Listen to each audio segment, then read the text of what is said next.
Nobody saw this coming when the ping pong balls bounced in Dallas's favor, giving them the #1 pick in the 2025 NBA draft. Basketball fans everywhere thought they'd struck gold. Cooper Flagg, the 18-year-old phenom from Duke, seemed like the perfect franchise cornerstone. But what happened next has sent shockwaves through the league, and it might just destroy everything the Mavericks have built. The Athletic just dropped a bombshell report revealing Dallas's master plan. They're going for what they call the two-timeline approach, trying to win now with their current core, while simultaneously building for the future around Cooper Flagg. Sounds brilliant on paper, right?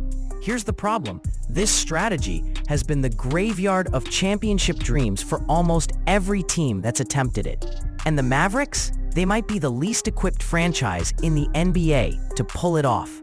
What makes this situation even more explosive is what's being whispered behind closed doors. League insiders are questioning whether Cooper Flagg is even worthy of the #1 pick. Carmelo Anthony recently went public with a devastating critique, saying Flagg doesn't do anything great and lacks any kind of go-to move. That's not exactly what you want to hear about the player you're betting your entire franchise's future on. One anonymous executive was even more brutal, stating that while Flagg might become an all-star, he's nowhere near the caliber of recent #1 picks like Victor Wembanyama or Zion Williamson. The age factor alone should terrify Mavericks fans. Cooper Flagg just turned 18, making him so young that if he'd been born just 11 days later, he wouldn't even be eligible for this draft. We're talking about a kid who was literally 5 years old when Anthony Davis was drafted first overall in 2012. That's the same Anthony Davis who's now supposed to be Flagg's veteran mentor in this two-timeline experiment. Think about that for a second. When AD was beginning his NBA career, Cooper was learning how to tie his shoes. But here's where things get really interesting. The two-timeline approach isn't just some fantasy dreamed up by desperate front offices. It has actually worked before, but only under very specific circumstances.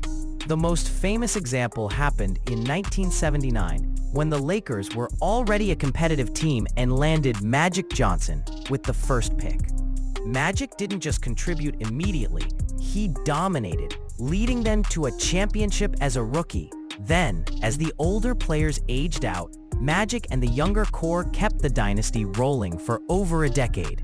The San Antonio Spurs pulled off something similar when they were a solid playoff team and somehow landed Tim Duncan first overall in 1997. Duncan immediately elevated them to championship level while providing a foundation for sustained success. Both Magic and Duncan became top 10 players of all time. Both joined teams with established, reliable veteran cores. Both had the basketball IQ and physical tools to impact winning from day one. Now ask yourself this: is Cooper Flagg the next Magic Johnson or Tim Duncan? Because if he's not, this entire strategy crumbles. Recent history is littered with teams that thought they could make dual timelines work. Look at the Golden State Warriors after 2020. They kept their aging championship core while drafting James Wiseman second overall, then added Jonathan Kuminga and Moses Moody in 2021. Sure, they won another title in 2022, but what happened to that young timeline? Wiseman is already gone, traded away after struggling to find his role. Kuminga might be next, and Moses Moody has been average at best. The Warriors would have been better served going all in on Steph Curry's remaining prime years. The Mavericks face an even more challenging situation than Golden State ever did. Their veteran core has already shown cracks. Kyrie Irving's injury history is well documented, and at 32, Anthony Davis is entering the phase of his career where Father Time becomes undefeated. Meanwhile, Dallas's offense was ranked 24th in the league during stretches this season, dead last in three-point shooting. Do you really want to put that kind of offensive burden on an 18-year-old rookie, especially one whose biggest strength is defense rather than scoring? Here's the part that should keep Dallas executives awake at night.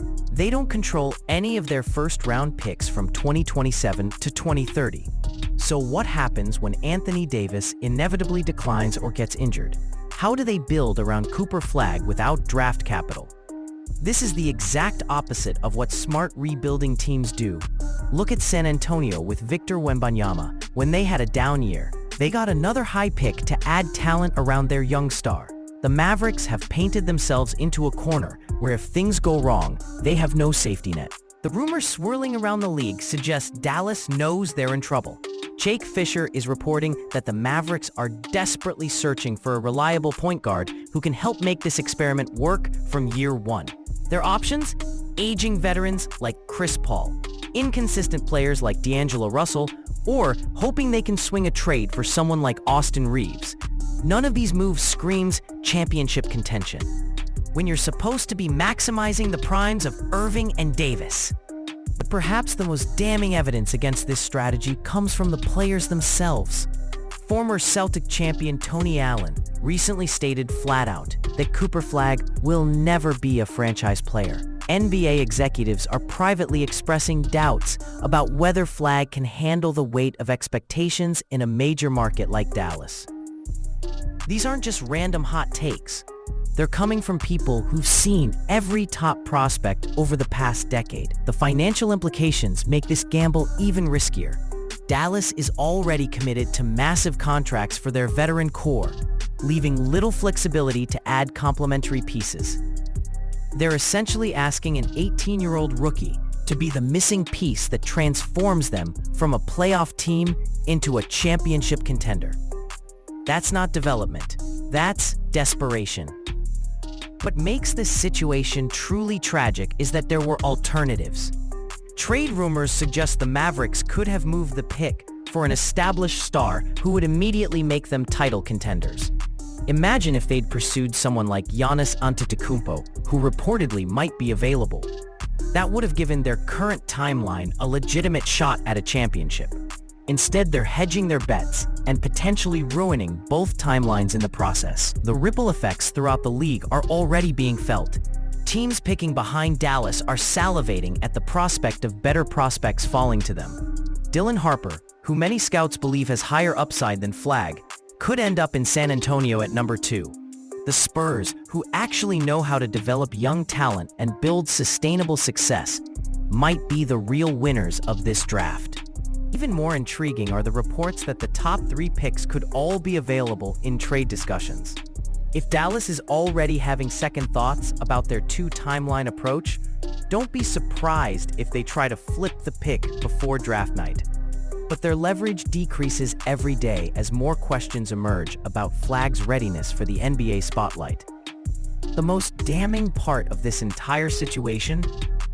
History suggests that when teams try to serve 2 masters, they end up failing both. The Mavericks needed to make a choice. Either go all in on winning now with their veteran core, or commit to a proper rebuild around young talent. Instead, they've chosen the most difficult path possible, one that requires perfect execution and a bit of luck they simply don't possess. Cooper Flagg might develop into a solid NBA player, but asking him to be the bridge between 2 different eras of Mavericks basketball while dealing with pressure of being a number 1 pick in a major market, that's not fair to him, and it's not smart team building. The Lakers and Spurs succeeded with their dual timelines because they drafted generational talents who were ready to contribute immediately. Everything we're hearing suggests Flagg isn't that level of prospect. The clock is ticking toward draft night, and Dallas still has time to change course. They could trade the pick for immediate help, or they could trade veterans to properly commit to Flagg's development. But if they stick with this 2-timeline approach, they might look back in 3 years and realize they wasted the primes of Anthony Davis and Kyrie Irving while simultaneously stunting the growth of their supposed franchise cornerstone.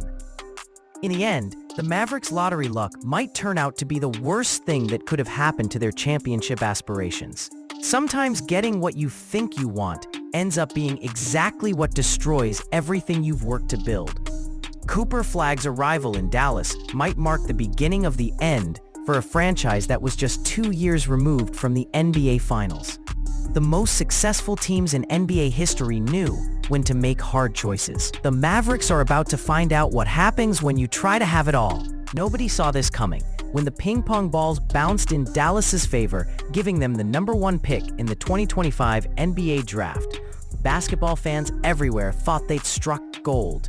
Cooper Flagg, the 18-year-old phenom from Duke, seemed like the perfect franchise cornerstone. But what happened next has sent shockwaves through the league, and it might just destroy everything the Mavericks have built.